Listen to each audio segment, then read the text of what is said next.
Bonjour à tous, je suis Stéphanie, astrologue et astropsychologue. Bienvenue sur ma chaîne Va voir ton astrologue. Et sans plus attendre, on va explorer la lune noire qui n'est pas un corps céleste, mais un point fictif, ce qui ne retire bien sûr en rien de sa richesse et de son symbolisme. Ensemble, on va voir que toutes les quêtes mènent finalement vers une signification commune, une signification universelle, profondément ancrée dans notre histoire, nos mathématiques et notre compréhension astronomique bien sûr. Le tout dans une époque où la psychologie était en pleine émergence, comme une révolution de notre compréhension de l'humain. Nous allons ouvrir ensemble les portes d'un monde énergétique né de cette recherche de compréhension sur l'insondable de notre psyché, et on commence tout de suite notre découverte de ce point fictif à travers le prisme de l'astronomie. Étant donné qu'il ne s'agit pas d'un corps céleste, mais bien d'un point fictif, on va essayer tout d'abord de comprendre comment ce point s'est imposé en astrologie. Alors je précise tout de suite, contrairement au qu'en dira-t-on, les points fictifs ne sont pas une invention qui date des desiderata du siècle dernier. Non, bien au contraire, elles trouvent leur origine dans les temps anciens, qui part forcément d'une explication rationnelle. Elles n'apparaissent pas comme ça, de nulle part. Nous allons juste noter par exemple que dans l'astrologie chinoise, il y a énormément de points fictifs qui ont une symbolique parfois plus énergétique que certains corps célestes quand ces derniers n'ont pas de résonance forcément dans un thème. Alors cette clarification étant faite, on va commencer notre investigation en remontant le temps jusqu'au XVIIe siècle à la rencontre de Johannes Kepler qui, en se basant sur les observations astronomiques de Tycho Brahe, un astronome danois du XVIe siècle, lui ont permis de découvrir les 3 lois qui gouvernent les mouvements planétaires. Alors ces découvertes ont permis de comprendre que l'orbite de la Lune autour de la Terre est écliptique, une forme qui possède 2 foyers.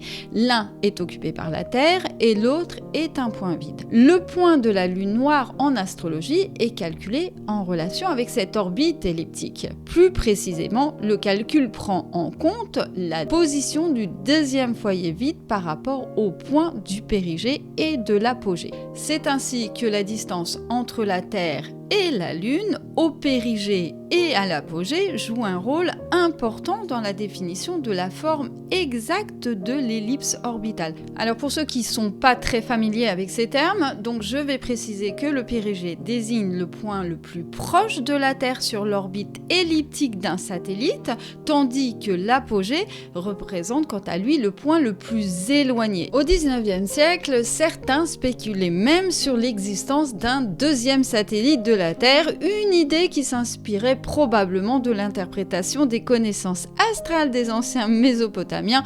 En tous les cas, cette hypothèse suggérait l'existence d'un satellite qui soit toujours invisible, et les anciens pensaient même qu'elle était située à l'opposé de notre Lune. Bon, ça c'était pour la petite histoire qui laisse encore planer bien des mystères sur le pouvoir des astres à cette époque. En 1898, Georges Waltermatt, astronome de Hambourg, célèbre pour sa fausse découverte d'une 2e lune qu'il nomme lune noire en raison de sa surface sombre qui, selon lui, la rendait invisible toute l'année. Bien sûr, cette découverte a vite été réfutée, reléguée au rang des curiosités de l'époque. Mais cela ne va pas manquer de retenir l'attention du célèbre astrologue anglais Sépharial, qui est un théosophe kabbaliste ayant étudié la médecine, la psychologie, les langues orientales, la numérologie, l'astrologie ainsi que les sciences occultes, rien que ça, et qui voit en cette découverte finalement un potentiel symbolique fort pour l'astrologie moderne. Alors pourquoi ? Parce qu'à cette époque, on se remet un petit peu dans le contexte, une nouvelle discipline est en train d'émerger, celle de la psychologie, et avec elle, naturellement, des notions révolutionnaires comme celle de l'inconscient. Et c'est dans cette effervescence intellectuelle et spirituelle que Sépharial va relier le concept de la lune noire au cycle de la conscience, y voyant une représentation physique de l'inconscient. En associant ce point fictif à Lilith, Sépharial ne fait pas qu'introduire un nouveau concept en astrologie, non, il associe aussi à ce point une profondeur symbolique, scellant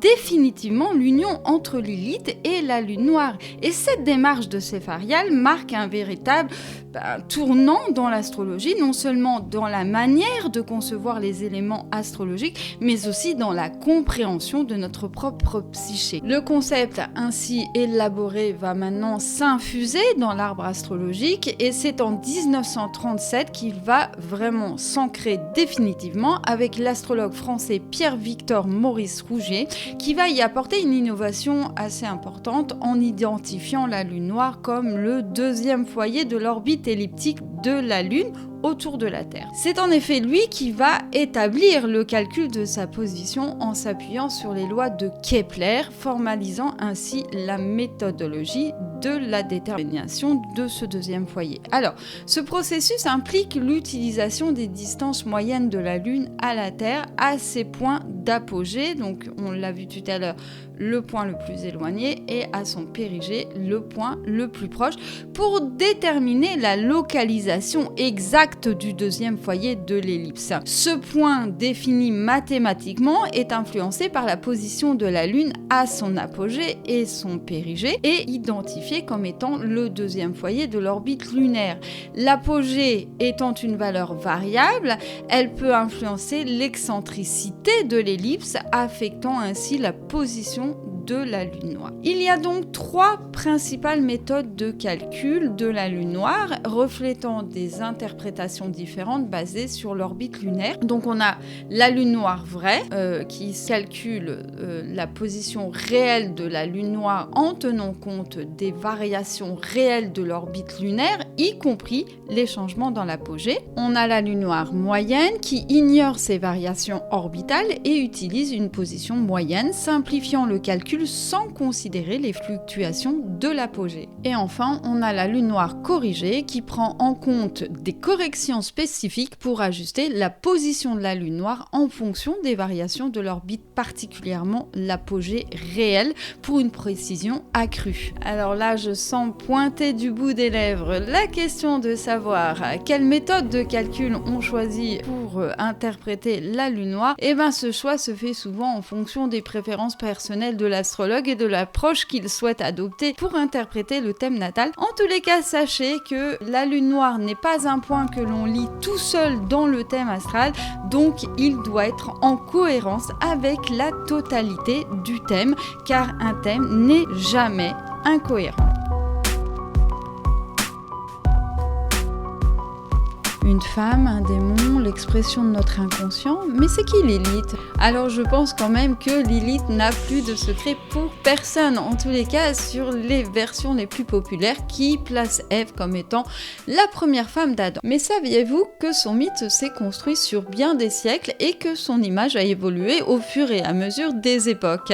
Bien que des récits comme celui d'Inanna et sa descente aux enfers dans la mythologie mésopotamienne évoquent une figure féminine pouvant rappeler Lilith, c'est dans le livre d'Enoch, rédigé autour du IIIe siècle avant notre ère, que l'on trouve des éléments pouvant s'apparenter directement au mythe de Lilith. Ce texte ancien relate la chute des anges, où des anges révoltés s'unissent à des femmes terrestres, engendrant ainsi les Néphilim, entités désordonnées semant le chaos sur terre. Et cette narration fait écho directement à la représentation de Lilith en tant que mère des démons. Elle prend une forme plus définie dans les textes du Talmud, écrit au IVe siècle de notre ère. Le Talmud existe en deux versions principales, celle de Jérusalem en hébreu et celle de Babylone en araméen. C'est une compilation des interprétations rabbiniques sur la loi juive. Lilith y apparaît en filigrane, bien sûr, décrite comme un esprit primitif de la terre aux longs cheveux et doté d'ailes tel un ange. Et la tradition orale enrichit cette image, dépeignant Lilith comme une consommatrice de semences masculines égarées,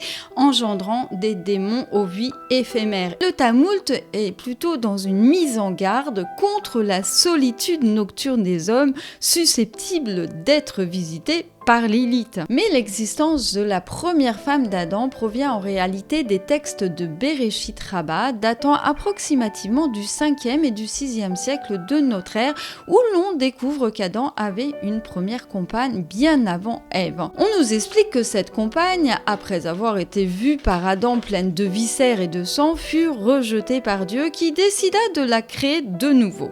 Mais cette narration soulève l'existence d'une tension entre Adam et sa première femme qui va conduire à l'émergence de l'alphabet de Ben Sira. Et dans cet écrit estimé entre le 9e et le 10e siècle, Lilith est décrite comme ayant été créée de la même terre qu'Adam, symbolisant une parité originelle entre hommes et femmes. Cependant, Lilith refuse de se soumettre à Adam lors d'un rapport charnel proclamant leur égalité, ce qui entraîne son départ du jardin d'Éden. Adam se plaint donc à Dieu de son départ et en réponse à cette plainte, Dieu envoie 3 anges pour retrouver Lilith et tenter de la convaincre de revenir.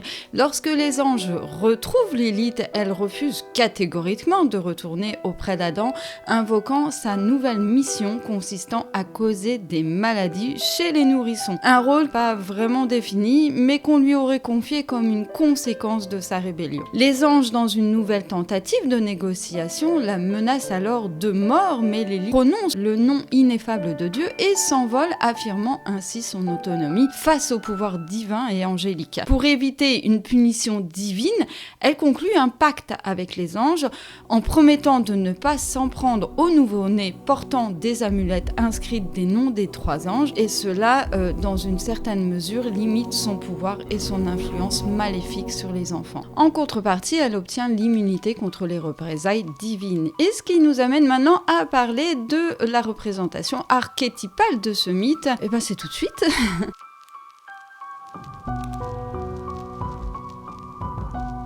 Allez, on se lance, on va plonger dans les méandres de l'inconscient où coexistent indépendance et aspect sombre sans se limiter à une question de genre. On y va. Quand on plonge dans le mythe de Lilith, on se retrouve vraiment dans un univers particulier. Vous savez, c'est pas juste une histoire de femme indépendante et de force un peu obscure. D'ailleurs, Emmanuel Levinas, qui est un philosophe assez incroyable, nous ouvre une autre porte sur Lilith. Il ne la voit pas juste comme la première dame à côté d'Adam. Non, pour lui, Lilith, c'est cette force qui casse l'illusion qu'on est complet tout seul. Elle amène ce quelque chose de totalement différent, cette étrangeté un peu inquiétante, mais qui en réalité nous fait voir la vie sous un tout nouvel angle. Quand Lilith part du paradis et qu'elle endosse le rôle de mère des démons tel que présenté dans le Zohar, elle illustre sa capacité à transcender les normes et à revendiquer son autonomie. Et ces mythes résonnent avec des positions et des aspects de la lune noire dans notre thème, offrant ainsi une voie d'accès à l'exploration de notre part d'ombre, nos désirs refoulés et notre potentiel finalement de transformation. Du point de vue de Joël de Gravelaine, elle présente Lilith non seulement comme une force de transgression, mais aussi comme un symbole de sagesse et de force féminine. En naviguant à travers les ombres, Lilith nous incite donc à embrasser notre dualité, nous poussant à réconcilier les divers aspects de notre être. Et cette vision enrichit complètement notre compréhension de la lune noire dans un thème astrologique, puisqu'elle souligne son rôle comme un indicateur de zone de vie où nous sommes appelés à faire face à nos ombres pour réaliser notre potentiel de transformation. Alors Gravelaine rappelle l'importance d'intégrer pleinement toutes les facettes de notre personnalité, y compris celles qui peuvent sembler un petit peu dérangeantes ou effrayantes dans notre quête d'authenticité. Et ça rejoint un petit peu le concept de Carl Jung. L'ombre représente les aspects refoulés de notre inconscient, tandis que l'anima incarne l'aspect féminin chez l'homme, et Lilith symbolise aussi ces dimensions cachées, les désirs non avoués, les potentiels inexploités et la tension entre les identités masculines et féminines. Alors, je tiens à préciser que dans l'étude de Jung, on aborde les choses d'un point de vue uniquement psychologique, angle freudien même, avec le refoulement des idées, celles qui ne peuvent être conscientisées pour des raisons qu'on vient de voir, entre autres. Et là, on va continuer avec une approche plutôt astrologique, puisqu'on va parler de l'approche de Luc Biget, qui est un astrologue contemporain et qui s'est beaucoup lui aussi consacré à l'étude de la lune noire, mais sous la forme de l'incarnation d'un point d'ombre dans notre thème astrologique, révélant ainsi les aspects de nous-mêmes que nous avons tendance à ignorer, à rejeter ou à ne pas reconnaître pleinement, tout simplement. Et ce n'est pas simplement un point de malaise ou de négativité, c'est plutôt un domaine où nous pouvons découvrir un potentiel de croissance significatif dans notre inconscient. D'ailleurs, Luc Biget ne reconnaît pas forcément l'existence de l'élite en tant que telle, non. Il va dévier la symbolique sur l'archétype de la licorne en rejoignant ainsi un concept beaucoup plus biblique. C'est un choix délibéré de sa part afin d'élargir son exploration dans le thème natal. Alors, bien que je ne vous ai pas conté le mythe de la licorne, je vais quand même vous parler un petit peu directement de l'archétype qu'elle représente. Parce que cet archétype, souvent associé à la pureté et à l'inatteignable, on trouve un écho dans la manière dont la lune noire nous révèle les parties cachées de nous-mêmes, celles que nous préférons ignorer ou refouler, comme on l'a vu dans les différents principes. La licorne, dans sa quête de pureté et d'unicité, est un puissant miroir de notre désir de transcender nos limitations et d'explorer les profondeurs inexplorées de notre être.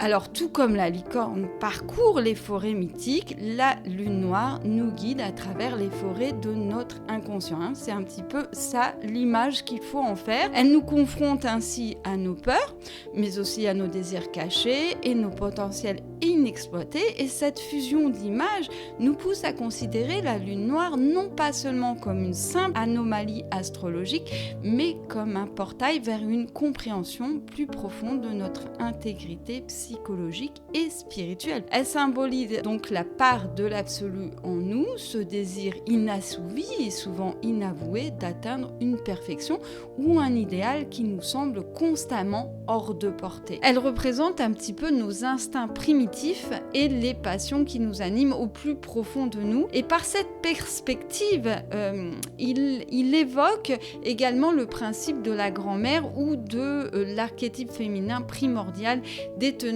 la clé de notre transformation. Bon, alors là, je vous ai peut-être un peu perdu avec l'archétype de la grand-mère, qui est un concept au départ jungien, qui enrichit notre compréhension des symboles astrologiques. En gros, la grand-mère, c'est pas juste le mythe, c'est un symbole fort qui touche à la création, la protection, mais aussi à celui un peu effrayant de la nature, donc dans l'aspect créatif. En mettant en parallèle la lune noire et l'archétype de la grand-mère, cela nous permet de comprendre que cette partie de notre thème va nous pousser à plonger dans ces forces féminines profondes qu'on a parfois laissées de côté, et donc avec la lune noire, il nous invite tout simplement à faire face à ces aspects sombres et cachés pour une vraie croissance personnelle.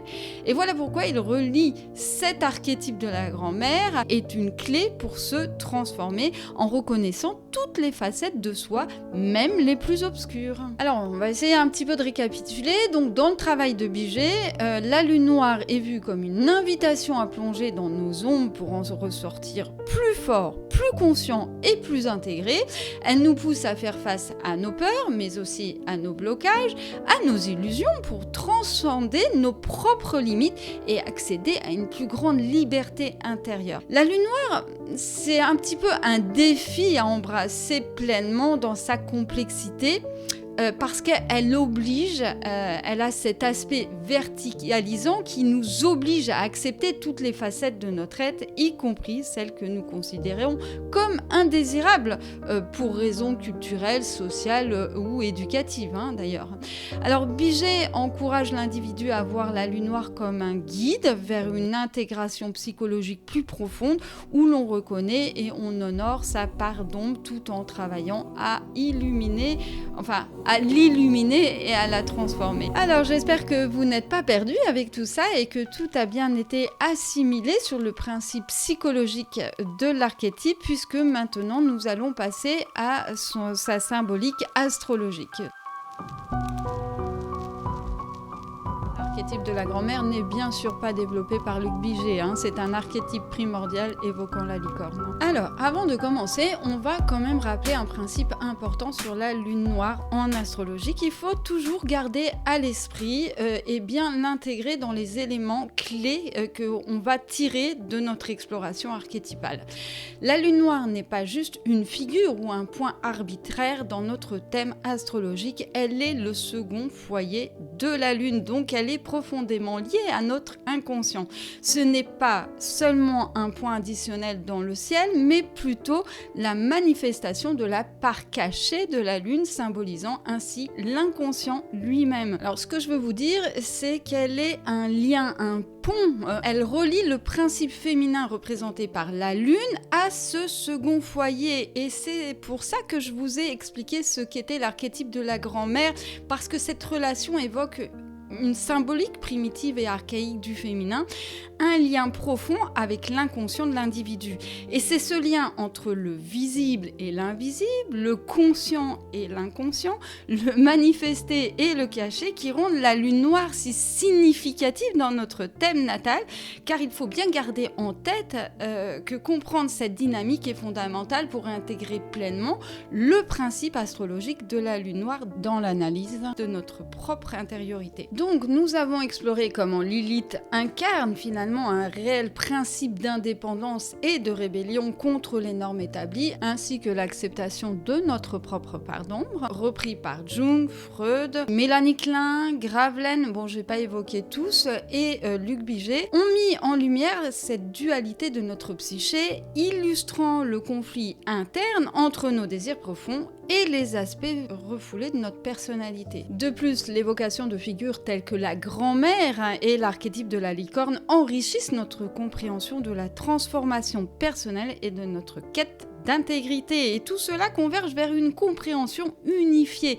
celle d'un décryptage de l'inconscient, de nos désirs refoulés et finalement de nos peurs primaires. Mais surtout, elle impose une prise de conscience et se révèle être d'ailleurs, lors de ces transits, un principe de verticalisation et d'une hyper-réalisation qui demande parfois de couper net avec nos anciens schémas ou notre ancienne vie, nos anciens préceptes pour nous conduire à ce principe de réalité, à cette conscientisation qu'il faut avancer vers cette authenticité et sublimer sa part d'ombre. Vous voyez un petit peu la force de la lune noire dans cette symbolique riche de par ses archétypes. Donc finalement, toute son interprétation coule de source en sachant que le but est de révéler un aspect refoulé de la personnalité, donc un point qui n'est pas forcément conscientisé par nous-mêmes, mais qui va s'imposer de toute manière lors des transits, obligatoirement. Alors, qu'est-ce que c'est d'avoir l'âme lilithienne finalement ? C'est une personnalité qui est finalement marquée par l'instinct et qui consiste à faire travailler une dynamique qui navigue entre l'expression de soi, les désirs profonds et les aspects souvent refoulés de soi-même, de sa propre personnalité qui n'est pas intégrée. Alors la personne est plus que jamais attirée vers un désir intense d'authenticité, de liberté individuelle et finalement une répulsion contre toute forme de restriction ou de conformité. Et c'est très difficile pour elle de s'obliger à, ce qui peut conduire à un vrai tiraillement entre l'aspiration élevée qu'elles peuvent avoir et leur instinct primaire. Ils vont être ainsi poussés à explorer et à intégrer les aspects les moins acceptables de leur identité dans leur propre quête d'eux-mêmes. Alors attention, je rappelle que les aspects sombres ne sont pas forcément quelque chose d'inavouable. Non, sombre dans le contexte de la lune noire n'est pas nécessairement lié à des actes extrêmes ou des pensées déviantes, mais qui l'est tout simplement en inadéquation avec des aspects de soi qui ne s'alignent pas tout simplement avec les normes, les valeurs ou les attentes de l'environnement dans lequel une personne a grandi ou vit actuellement. Ainsi, la personne lilithienne ou lilithien manifeste souvent une personnalité magnétique et parfois provocatrice, avec un besoin finalement primaire d'indépendance marqué par un parcours de vie jalonné de défis transformatifs en général. C'est ainsi que sa quête consiste à découvrir sa propre identité et son propre mode de fonctionnement afin d'harmoniser ses forces intérieures avec le normatif et élaborer sa propre voie d'évolution. En résumé, la lune noire en astrologie, c'est une expression de notre inconscient, de ce que nous refoulons. C'est un peu nos désirs cachés, nos ombres et les aspects de notre personnalité ou de notre vie que nous avons tendance à ignorer ou à nier.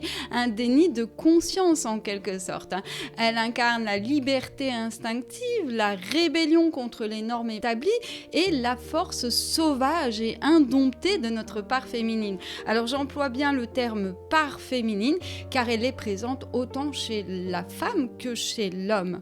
Lilith révèle nos peurs instinctives ou primaires, nos tabous ainsi que notre potentiel de transformation et de guérison à travers la confrontation avec ces aspects sombres de nous-mêmes. Alors sa position dans le thème natal peut ainsi indiquer les domaines de vie où vous êtes susceptible de rencontrer des défis, des blocages ou des conflits internes liés à l'expression de ces aspects cachés ou refoulés, et le challenge va être un petit peu de les concilier et de mettre en lumière cette part de vous-même en l'illuminant, et c'est un petit peu ça l'opportunité de croissance et d'évolution dont parle Luc Biget, Gravelaine, Jung, et c'est vous permettre de dépasser vos propres limites et d'atteindre une plus grande intégrité personnelle. Alors bien sûr, l'interprétation de la lune noire varie selon sa position dans les signes et les maisons astrologiques, ainsi que ses aspects avec d'autres éléments du thème natal. Et j'insiste vraiment sur le fait